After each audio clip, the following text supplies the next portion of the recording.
Elegí el máster de Robótica y Sistemas de Control por darle continuidad al grado que ya hice en MU de Electrónica Industrial y quería especializarme más en el sector de la automatización.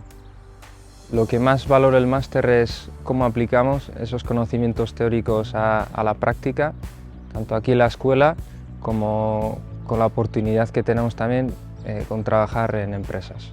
Empecé con el programa de Dual ya en el grado de electrónica y ya en el máster he seguido dándole continuidad desde el primer curso.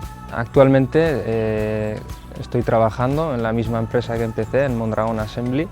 Estoy en el departamento de ingeniería y nos dedicamos a automatizar líneas de producción.